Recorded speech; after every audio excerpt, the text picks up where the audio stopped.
semua, perkenalkan saya Ayu Rohman. Di sini saya akan membahas tentang berita hoax dan juga machine learning.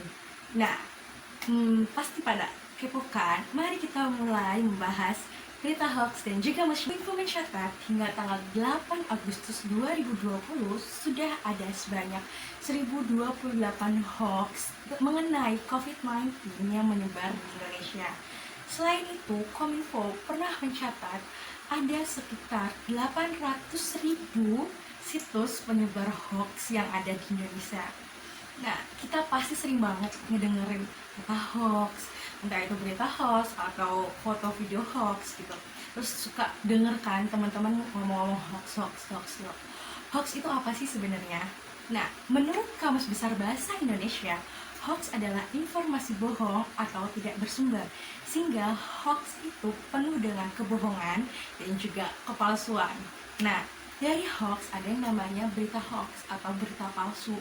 Berita palsu yang sering kita kenal juga dengan berita hoax tersebut merupakan berita yang berisikan informasi yang direkayasa untuk menutupi informasi yang sebenarnya atau upaya untuk memutarbalikkan fakta sehingga fakta yang menyebar di kalangan masyarakat adalah tentang berita hoaxnya dan berita aslinya akan tenggelam seperti itu. Nah, bahaya yang mengintai dari berita hoax adalah bisa menimbulkan keresahan di masyarakat. Yang kedua, timbulnya kesalahpahaman masyarakat mengenai suatu peristiwa atau suatu hal yang harusnya itu penting.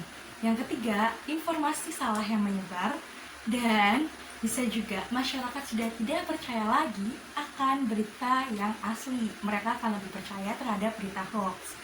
Terus masyarakat bisa juga mengalami pecah belah atau perpecahan di suatu lingkungan karena adanya berita hoax tersebut. Ciri-ciri dari berita hoax. Yang pertama, situsnya tidak dapat dipercaya. Jadi biasanya berita hoax itu muncul dari situs-situs yang tidak dipercaya. Yang kedua, dalam berita hoax tidak ada tanggal yang tepat dan ke tempat kejadian yang tepat.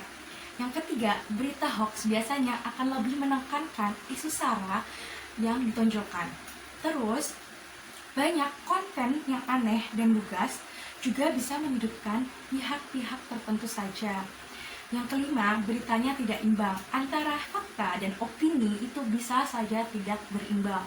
Terus, alur cerita dan kontennya tidak masuk di akal, tidak logis, langka, aneh, seperti itu. Terus, untuk berita yang tertulis, bahasa yang digunakan itu sangat rancu dan tidak berhubungan satu sama lain. Jadi satu paragraf dengan paragraf lain itu tidak berhubungan. Terus, biasanya menggunakan kalimat yang emosional, provokatif. Nah, cara mendeteksi hoax itu ada 3. Yang pertama dengan manual, yaitu melihat ciri-cirinya. Yang kedua, dengan fact checker atau verifikator, yaitu dengan website-website seperti Tundak Hoax, Jabar Cyber Hoax, stophoax.id, Hoax or Not Detik, cek fakta Tempo, dan lainnya. Yang ketiga, ada tools atau mesin deteksi.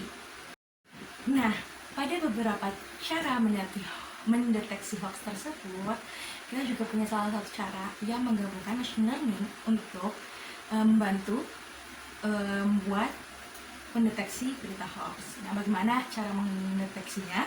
Pertama, kita harus mencari algoritma yang tepat, yang terbaik untuk digunakan dalam mencari atau mendeteksi berita hoax. Nah, machine learning sendiri itu apa? Apa sih machine learning gitu?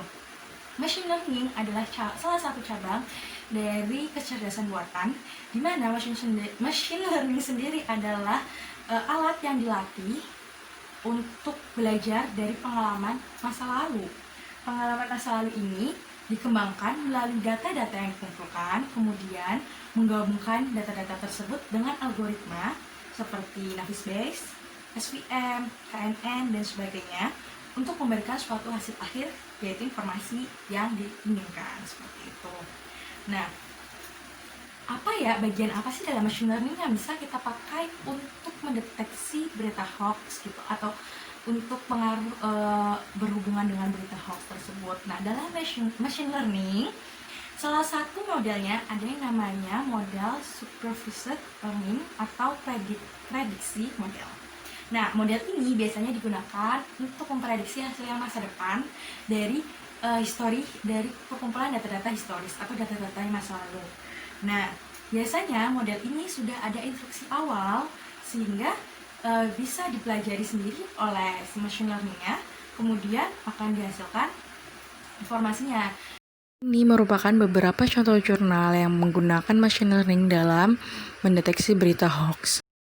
Lihat beberapa jurnal yang membahas tentang penerapan machine learning untuk mendeteksi berita hoax, maka kita akan melihat beberapa atau langkah-langkah apa saja yang digunakan untuk menggunakan machine learning dalam mendeteksi berita hoax. Nah, sebenarnya tahapan dalam mendeteksi hoax itu bisa kita ringkas menjadi 3, yaitu pengumpulan data, pemrosesan data, dan hasil akhir.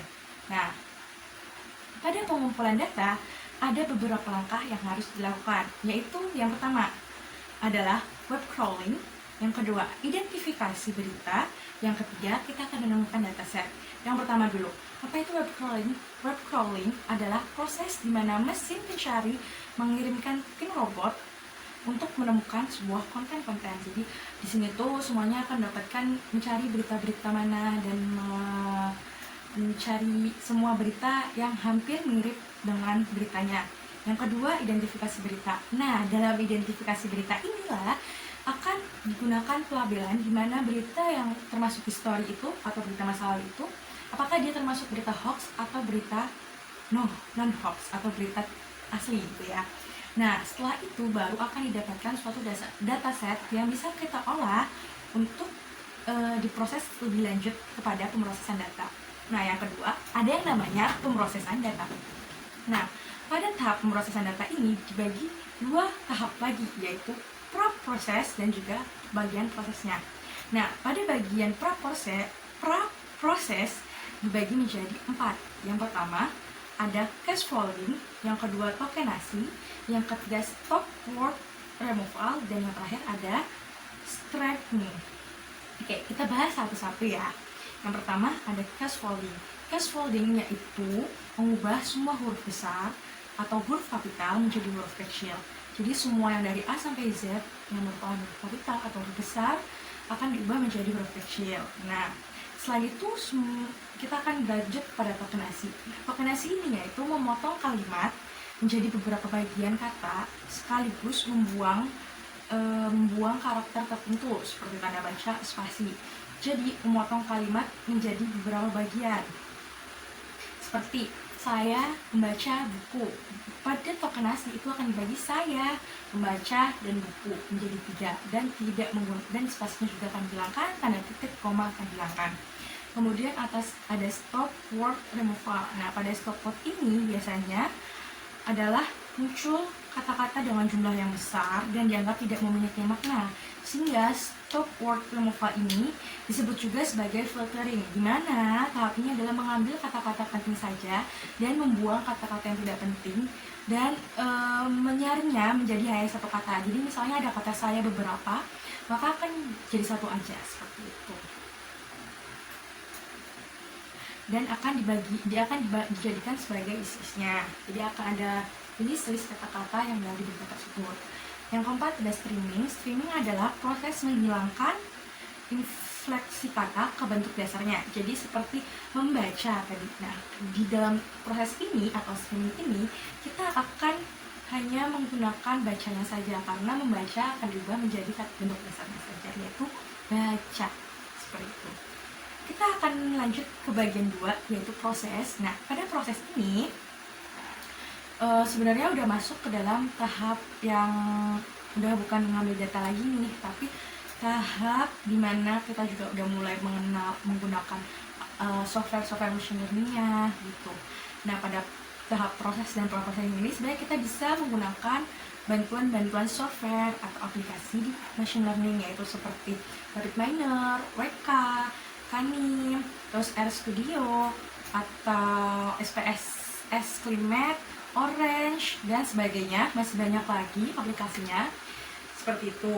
Nah, pada bagian proses ini, selain kita menggunakan software, juga pada bagian proses ini yaitu proses dimana kita mengklasifikasikannya menggunakan algoritma yang kita inginkan.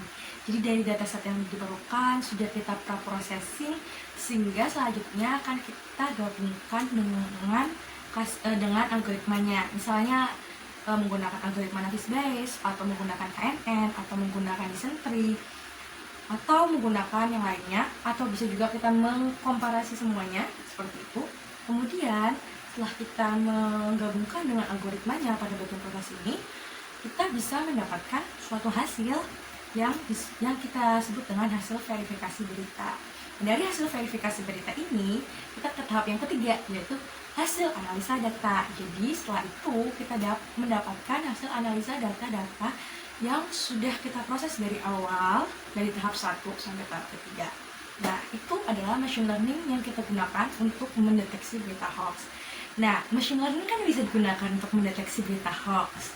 Namun, machine learning juga bisa untuk membuat berita hoax sehingga menjadi hal yang lebih meyakinkan masyarakat lagi. Jadi, kembali lagi kepada dasar orangnya masing-masing. Saat kita mendapatkan suatu ilmu, pasti kita bisa menggunakannya untuk hal kebaikan atau hal keburukan.